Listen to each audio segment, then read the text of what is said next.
Hello everyone, how are you? Welcome again. We are now in Genesis chapter 19. And you see, the word of the Lord is life.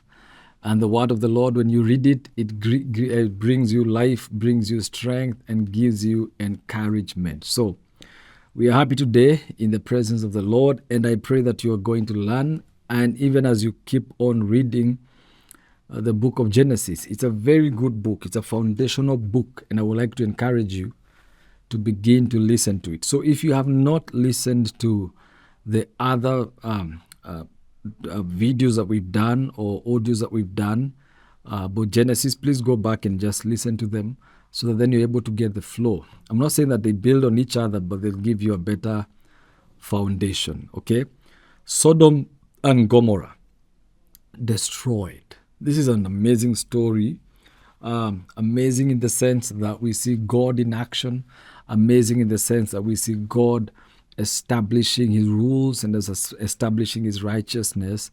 But it is also a sad story at the end of it. Okay?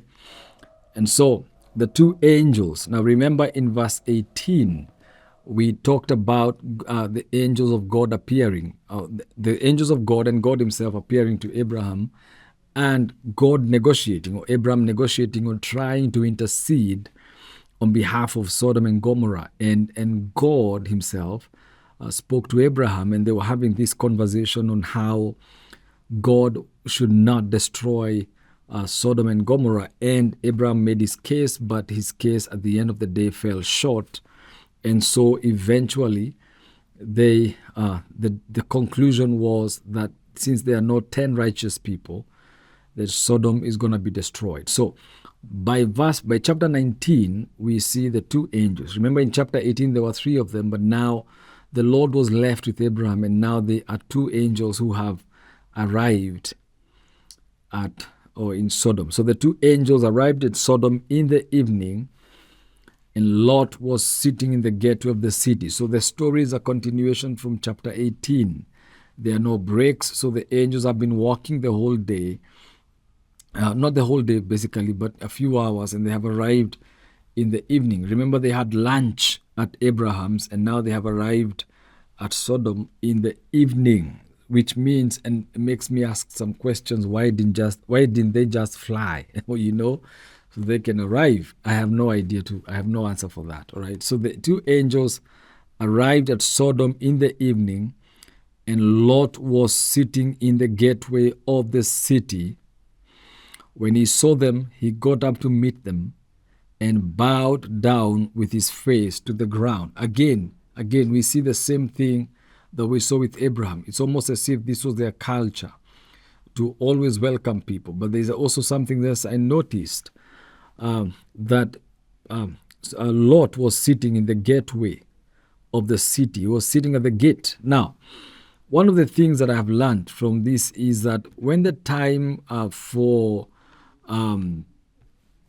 when Lot and Abraham decided to divide this land, you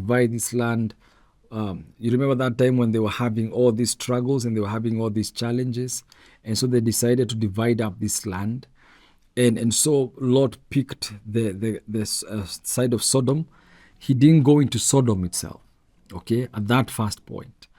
And so it seems to me as if the more he stayed in Sodom, the more Sodom called him, okay, if I may use that word.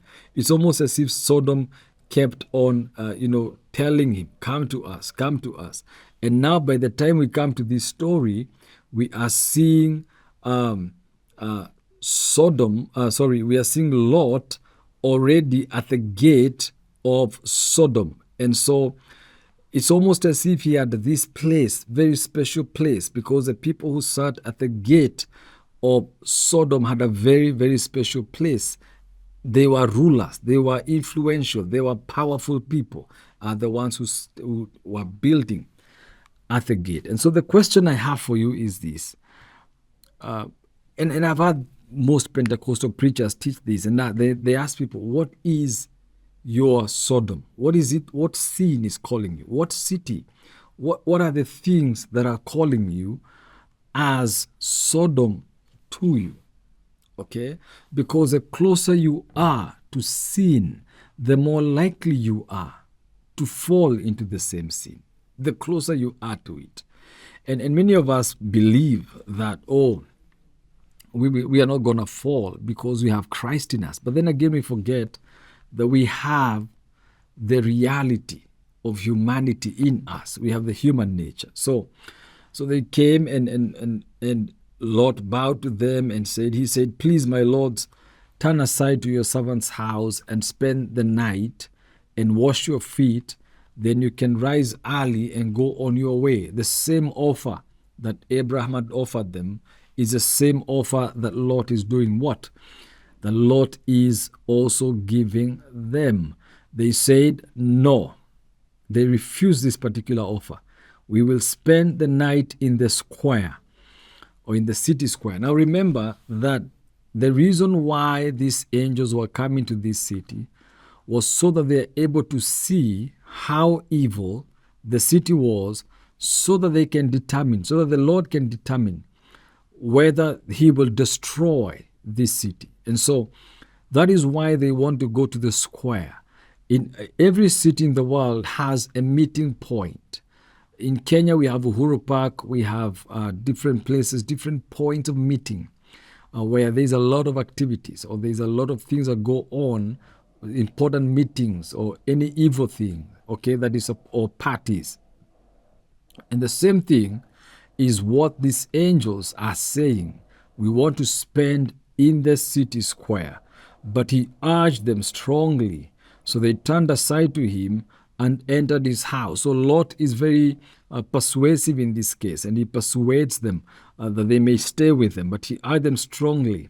So they turned aside to him and entered his house, and he made them a feast and baked unleavened bread, and they ate. Okay, so he persuaded them. It's almost as if Lot knew what these guys were getting themselves into. So he persuaded them. He tried to distract them from going to the square, because Lot had lived in this city for a while now and he knows how the city is like. And so he brought them to his house and he made them a feast. Again, this was a rich man. He wasn't just trying to do these things. He was able to do them. But before they lay down, the men of the city, the men of Sodom, both young and old, all the people to the last man, surrounded the house. Now, listen to that. Listen to that. Listen to the depravity of that is represented here. Before evening, before they went to sleep, these angels, the men of the city, the men of Sodom, both young and old, not just young people, but both young and old, okay, and there was all the men of the city, to the last man. So none, again, when we go back to chapter 18 and you see where Abraham was trying to intercede, that there may be righteous people, none of them was righteous. All the men, to the last man, to the last man. This tells you a lot of stuff. Surrounded the house. So they have come at night. They have come in the night and they have surrounded the entire house of Lot. And they called to Lot, "Where are the men who came to you tonight? Bring them out to us so that we may know them." Now, when the Bible says we may know them, it talks about sexual relations, so that we may sleep with them, so that we may be intimate with them. In other words, so that we may rape them, okay, or sodomize them. The word sodomize came from the term Sodom, or the city of Sodom. That's where the word sodomy came from, okay?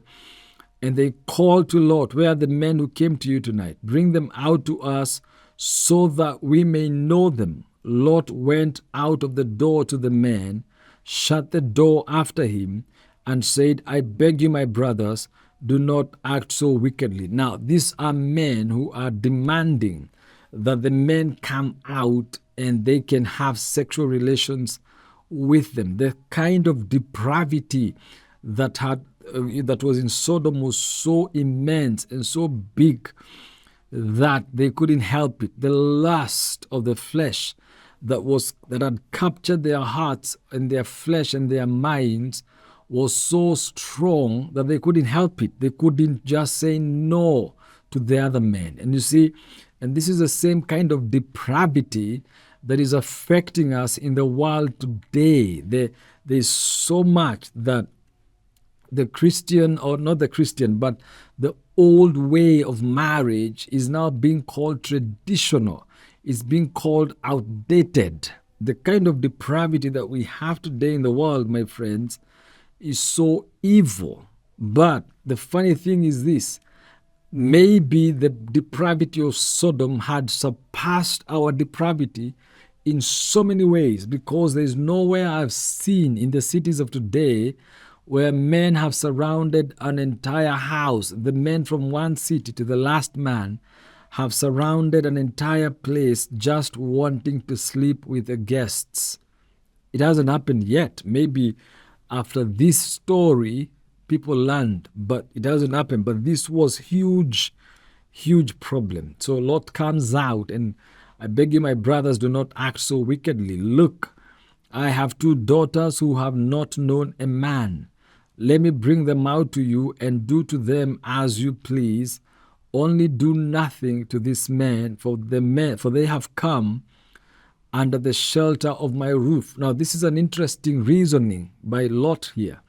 He is willing to give up his 2 daughters who are virgins. But then in truth, how do you even reason that? How do you even, what kind of reasoning is that? I don't understand. Why would you give your daughters, or even suggest your daughters, to such a people who are so evil, knowing very well that the moment you give out your daughters, they may not come back alive. They may not even, last for 10 minutes. And so this reasoning for me is, I don't really understand. But the other reasoning is understood: for they have come under the shelter of my roof. It was a responsibility of these people to defend and protect those who came under their roof. If someone comes under your shelter, you must protect them, even with your life, if it has to be that way. But they replied, stand back, and they say, this fellow came here as a foreigner or as an alien, and you would play the judge. Okay, so now these guys use the race card, and they say, you are a foreigner, And one of the things that I've learned is, as a foreigner, no matter how long you live in the land, you will always be seen as a foreigner. No matter how long you live, it doesn't matter your contributions to that place, they will always see you as a foreigner. So, and this has not changed even to this day. This fellow came as an alien, and he would play the judge. Now we will deal worse with you than with them. Then they pressed hard against the man Lot and came near the door to break it down. Now they are telling Lot, you refuse us this man, and you will become the victim. It is you now we will rape. It's almost as if that's what they're saying. It is you we will do things to now, that the things we would have done for them or to them, we will do it to you, and then we'll break the door and we'll enter and do the same to them. So you cannot stop us. But the men inside reached out. Now look at it. Then they pressed out against the man Lot and came near to the door to break it down. But the men inside reached out their hands and brought Lot into the house with them and shut the door. And they struck with blindness the men who were at the door of the house, both small and great, so that they were unable to find the door. Now, when the Bible says both small and great, both young and old, it talks about both rich and poor. All the men were there. And so the angels reached out, and I believe they reached out so powerfully, and they struck with blindness. So they brought Lot back into the house, and then they strike with blindness the men who are at the door. And sometimes I wonder, what if they didn't strike them with blindness? Would they have succeeded?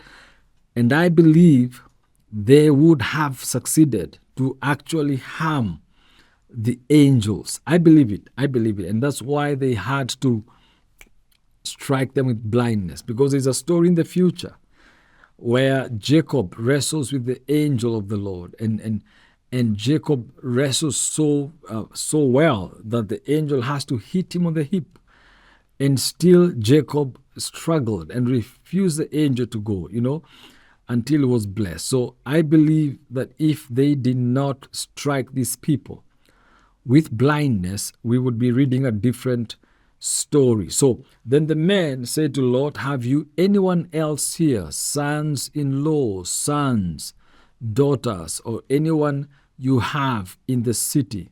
Bring them out of the place, for we are about to destroy this place, because the outcry against his people has become great before the Lord, and the Lord has sent us to destroy it. Now, once this happened, when these men came and surrounded the city, when they came and surrounded Lot's house and demanded to have sexual relations with these angels, the angels did not need any more evidence. The Lord did not need any more evidence. According to the Lord, the cup of their sin had filled to the brim, and now it was time to destroy them. And so they're asking Lot, do you have anyone that you can save from the city? This almost sounds like a movie, because the outcry has reached the Lord. So Lot went out and said to his sons-in-law,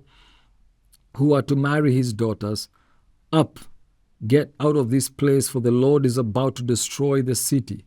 But it seemed to his sons-in-law to be jesting. He was playing, according to the sons-in-law. And maybe they didn't know the Lord. Maybe they did not have a relationship with the Lord. Maybe that is why they thought he was kidding. So they were like, oh, you stop your jokes, you and your jokes, okay? When morning dawned, the angels urged Lot, saying, get up, take your wife and your 2 daughters who are here, or else you will be consumed in the punishment of the city. Now, this is interesting, because I thought that maybe Lot was a righteous man because he had known the law. But he says, no, if you don't leave, you will be destroyed with the city. Now look at what Lot does. But he lingered. So the men seized him and his wife and his 2 daughters by the hand, the Lord being merciful to him, and they brought him out and left him outside the city. The Lord was merciful to Lot. And as I said in the previous video, or the previous teaching, the Lord is always looking for a way that he can save. It's not him to just want to destroy. He will give you time. He will always look for a way that he can save. And so he had to be merciful. He was merciful to him. And the angels brought him out and left him outside the city. This is a very interesting story. I mean, like, the angels grab your hand and they're like, come. And they take your wife and 2 daughters. When they had brought them outside, they say to him, flee to the hills. Flee for your life. Do not look back or stop anywhere in the plain. Flee to the hills, or else you will be consumed. And Lot said to them, oh no, my lords, your servant has found favor with you, and you have shown me great kindness in saving my life, but I cannot flee to the hills, for fear the disaster will overtake me and I die. Now, this is interesting. The angels are telling you where to go, but you're arguing with them. You've already seen they have struck people blind. The force in which they brought you back to the house was not normal force, not normal people. And now they are telling you we are about to destroy this city because the Lord has brought us to destroy it. And they are sending you out. They are holding your hand and taking you out of the city. And I don't believe that was done naturally. It must have been supernaturally. And then you are standing there and they're telling you, now run to the hills. Don't go to the plains. Because they already know which areas they are going to destroy. Okay? So they're telling you run to the hills. And then you're telling them, oh no, if I go to the hills, disaster will overtake me. They are telling you, I mean, Lord, come on, you know? And most of us do not really, we are not different from Lord. The Lord says, go to this direction, go to this direction. And we are telling the Lord which direction we want to go to. Now, Lord continues to say, look, that city is near enough to flee to, and it is a little one. Let me escape there. Is it not a little one? And my life will be saved. He said to him, very well, I grant you this favor too, and will not overthrow the city of which you have spoken. Hurry, escape there, for I can do nothing until you arrive there. Now, this is interesting because the Lord is telling him, okay, you go, but hurry, because the destruction of Sodom is dependent on how fast you move. I cannot do anything. Because I am assuming, what if the Lord was to do something and then Lot was hit and God was trying to save Lot? So hurry and escape. I can do nothing until you arrive there. Therefore the city was called Zoar. The sun had risen on the earth when Lot came to Zoar, meaning it was full day. Then the Lord rained on Sodom and Gomorrah sulfur and fire from the Lord out of heaven. And now we see suddenly the Lord of sulfur and fire. And he burns the entire cities, Sodom and Gomorrah. And he overthrew those cities and all the plain and all the inhabitants of the cities and what grew on the ground. But Lot's wife behind him looked back, and she became a pillar of salt. You know, the interesting thing is that she is still there as a pillar of salt. She's still there to this day. You go to Israel and you look over, and she's looking back at the Dead Sea. Because where Dead Sea is today is where the city of Sodom and Gomorrah, the cities of Sodom and Gomorrah were. And she's looking back, and she's still there to this day as a pillar of salt. Now, what made her look back? Sometimes we ask those questions, but I feel like she had a lot of attachments, a lot of roots in Sodom. She was not necessarily a sinner per se, as Sodom was. But when she looked back, she could tell that, you can tell that there was a lot of connection with Sodom. And maybe that's why Lot didn't also want to go to the hills, because he had a lot of connections too with Sodom. And Abraham went early in the morning to the place where he had stood before the Lord, and he looked down toward Sodom and Gomorrah and toward all the land of the plain, and saw the smoke of the land going up like the smoke of a furnace. So it was that when God destroyed the cities of the plain, God remembered Abraham and sent Lot out of the midst of the overthrow, when he overthrew the cities in which Lot had settled. In other words, Lot was saved because of Abraham. The Lord remembered Abraham and saved Lot. Wow. Now, even let's conclude this, because there's another story here. Now Lot went up out of Zoar and settled in the hills with his 2 daughters, for he was afraid to stay in Zoar, so he lived in a cave with his 2 daughters. This was a rich man, but he's afraid of cities now, and he has decided to go to the hills, the same hills that he said disaster would find him. And the firstborn said to the younger one, our father is old, and there is not a man on earth to come in to us after the manner of all the world. Come, let us make our father drink wine, and we will lie with him, so that we may preserve our offspring through our father. This is sad, because these girls thought that the entire world had been destroyed, and all the men had died, and everything had gone, and so they were afraid that their offspring would die with them. So they decided to do the most heinous thing, the most vile thing that has ever happened. And so they decided to sleep with their father. So they made their father drink wine that night, and the firstborn went in and lay with her father.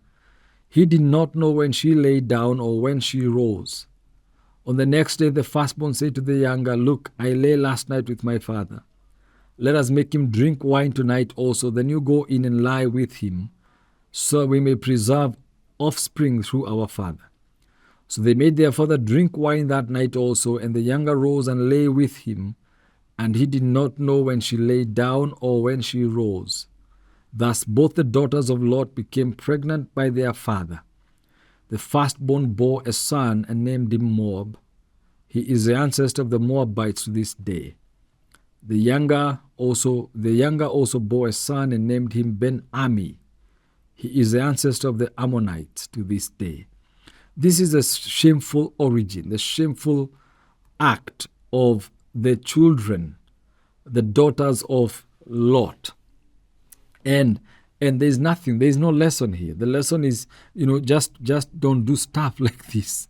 Because we will see, when you read the Bible, you see the Moabites and the Ammonites and how they became such a problem to the Jews, to the Hebrew people, okay? And in the coming days. And so there was a lot of fear, on the other hand, with the girls, a lot of fear that the world was gone because of the experiences they had seen. I mean, how do you explain some of these things to these young people? You live in a city. First of all, you're a virgin in a city that is full of vile things. And so meaning that you have been protected or overprotected most of your life. And then one day people arrive and they say, "We are going to destroy this city, so run." And as you run, the city is actually destroyed with sulfur and fire. And in the process of running, your mother turns and she becomes a pillar of salt.